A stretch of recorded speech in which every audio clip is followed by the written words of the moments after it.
On Martin, parlons un peu de la première rencontre qui a eu lieu à Québec en fin de semaine passée. Une victoire de 8-2 vendredi soir.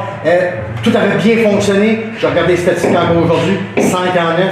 Ça avait bien été. Écoute, c'était un bon match. Là. Je trouve que les Grenadiers ont quand même entrepris le match fort. Ils avaient scoré de bonne heure. Ils avaient bien répondu. Je pense que Bruce les avait bien préparés.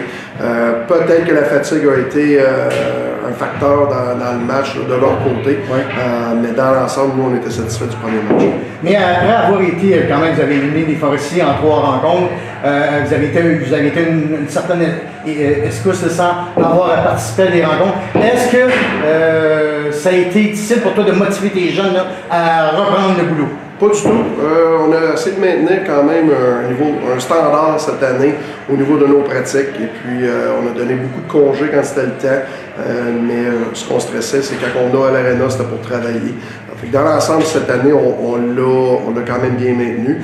On a fait la même approche là, pour les séries. Alors, le petit break ne nous a pas dérangé. Non.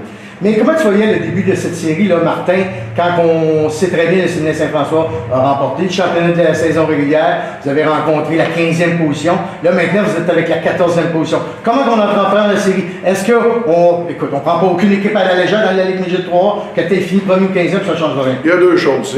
On a beaucoup de respect pour toutes les équipes durant les séries, surtout après qu'on a vu ce qu'ils ont fait avec Saint-Eustache. Je connais Bruce un petit peu, pour avoir coaché contre. Je savais que son club était prêt. On a épié un petit peu les séries, les clients potentiels pour la deuxième série. Alors, je n'étais pas surpris là, de voir un ou deux upsets durant la première manche parce que les 3 de 5, ça ne pardonne pas. Alors, il faut absolument que ton club soit prêt puis qu'il sorte bien, qu'il sorte fort. Si jamais tu n'échappes une, mais il faut que tu te relèves tout de suite le lendemain. Martin, deuxième rencontre, encore à Québec. L'avantage numérique n'a pas donné ce que tu attendais, je crois, que ce qu'on avait vu en première rencontre 5-9. Dans l'autre deuxième partie, tu étais blanchi. Bien, c'est la première chose que je n'ai pas aimé, c'est notre début de match. Les 5 premières minutes, c'était tout à l'avantage des Grenadiers. Ils sont sortis forts et puis il a fallu aller chercher une vitesse de croisière après ça. On a mieux joué, plus le match progressait. On a eu des chances, on avait égalisé le match vers la fin. Je pensais qu'on avait le momentum. Puis les Grenadiers, ils ont rebondi tout de suite.